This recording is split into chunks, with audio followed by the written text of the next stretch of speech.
अगले दिन गौरी कवि भी आ जाती है और वह चिड़ा भी साथ में आ जाता है। शीतल चिड़िया की शादी उस चिड़ा के साथ में हो जाती है और फिर मानव चिड़ा और शीतल चिड़िया दोनों शादी करके अपने जंगल में वापस चले जाते। यह कहानी वृंदावन के जंगल की है। उस जंगल में एक टोनी नाम की चिड़िया रहती थी, जिसकी 2 बेटियां थीं। बड़ी बेटी का नाम सुनहरी और छोटी बेटी का नाम शीतल था। टोनी चिड़िया की बड़ी बेटी सुनहरी अपनी छोटी बहन शीतल से बहुत प्यार करती थी, मगर छोटी बेटी हमेशा हर कामों में जिद किया करती थी। वह हमेशा ही अपनी बड़ी बहन से लड़ा झगड़ा करती थी।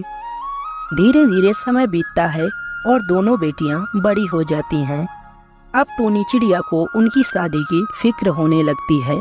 एक दिन की बात है, तीनों माँ बेटी नदी पर बैठे हुए थे, तभी वहाँ पर गौरी कवि आ जाती है। टोनी बहन, मैंने अभी अभी एक जंगल में पक्षी देखकर आई हूँ। वह दूर वाले जंगल में रहता है।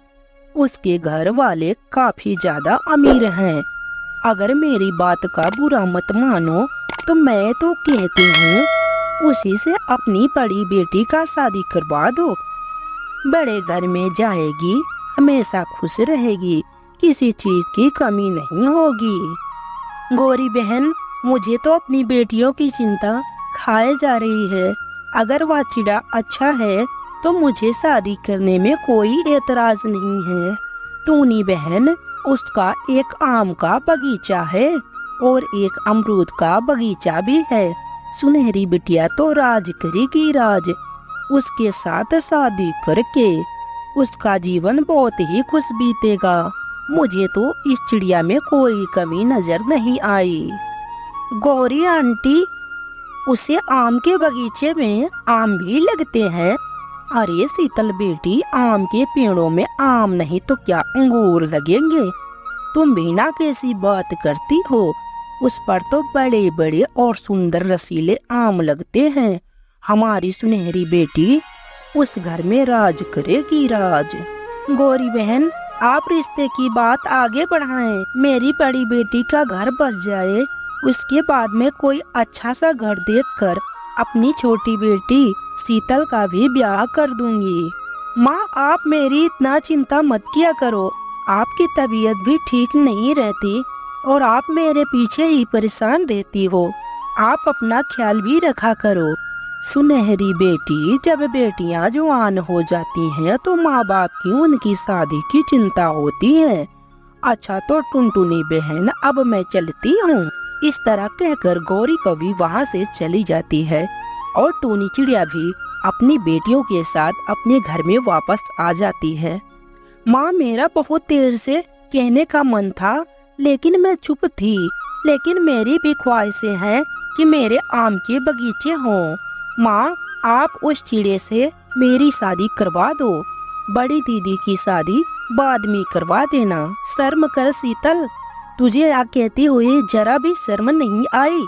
तेरी बड़ी बहन की शादी हो जाए तो उसमें नाचेगी गाएगी, तुझे यह अच्छा नहीं लग रहा? तू क्यों अपनी बहन से इतनी जलती है? क्या दुश्मनी है तेरी उसके साथ? और कान खोलकर सुन ले, मैं पहले अपनी बड़ी बेटी सुनहरी की शादी करूंगी और बाद में तेरी। माँ, आप तो हर वक्त सुनहरी सुनहरी सुनहरी करती रहती हो। ऐसा लगता है कि आपने मुझे जैसे जन्म ही नहीं दिया हो। आप मेरे साथ इतना बुरा बर्ताव क्यों करती हैं माँ? शीतल बहन, आप माँ को परेशान मत करो।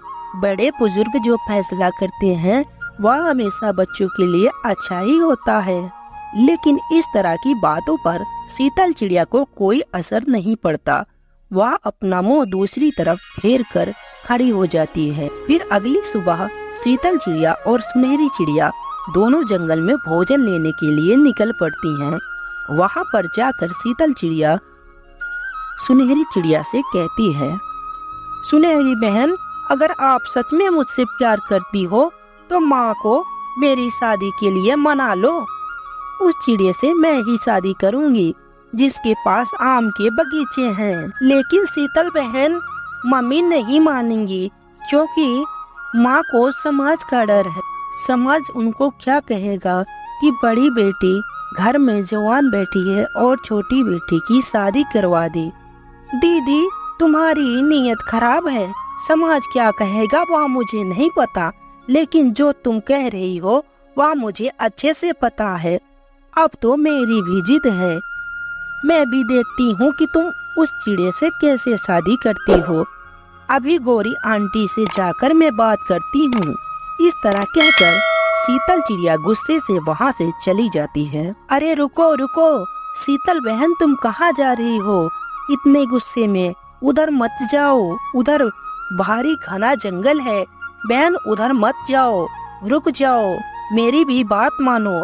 मैं तुम्हारी बड़ी बहन हूँ, मेरी भी तो कुछ सुनो। फिर सुनहरी चिड़िया भी वापस घर चली जाती है और वहाँ आकर अपनी माँ से कहती है, माँ, आप मेरी चिंता मत करो। आप मेरी बहन शीतल चिड़िया की शादी उस चिड़िया से करवा दो। मेरी शादी आप बाद में करवा देना। लेकिन बेटी, घर में तुम बड़ी हो, अब तुम्हें छोड़कर मैं छोटी बेटी की शादी कैसे करूं? यह मुझे नहीं हो पाएगा। ऐसा करना उचित नहीं है। माँ, मैं शीतल को उदास नहीं देख सकती। शीतल बहुत ही दुखी है। मुझे प्लीज मान जाओ आप माँ। आप मेरी बहन शीतल का विवाह उस चिड़े के साथ करवा दो जिसके पास आम का बगीचा है। बहुत समझाने बुझाने के बाद टूनी चिड़िया मान जाती है। अगले दिन गौरी कवि भी आ जाती है और वह चिड़ा भी साथ में आ जाता है। शीतल चिड़िया की शादी उस चिड़ा के साथ में हो जाती है और फिर मानव चिड़ा और शीतल चिड़िया दोनों शादी करके अपने जंगल में वापस चले जाते हैं। टूनी बहन, आप चिंता मत करो, मैं सुनहरी बेटी के लिए भी कोई अच्छा सा रिश्ता ढूंढ लूंगी। सुनिए जी, गौरी आंटी ने बताया था आपका आम का बगीचा भी है। अब आप चलिए जल्दी से और मुझे आम का बगीचा दिखाइए। कौन से बगीचे? शीतल, वह बगीचे तो मेरे दोस्त के थे और अब तो वह भी बर्बाद हो चुके हैं। कोई फल उसमें नहीं लगते। समझ गई तुम?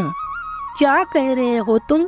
इसका मतलब गौरी आंटी ने मम्मी से झूठ बोला था। शीतल, तुमने मुझसे शादी की है या आम के बगीचों से, जो तुम इस तरह के सवाल जवाब कर रही हो? अब तुम चुपचाप यहाँ से जाओ और फालतू की बातें मत करो मुझसे।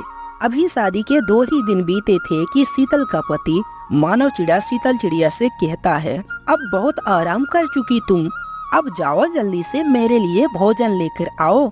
मैंने क्या तुम्हें घर में बिठाकर खाने के लिए शादी की है? जाओ जल्दी यहाँ से और मेरे लिए भोजन लेकर आओ।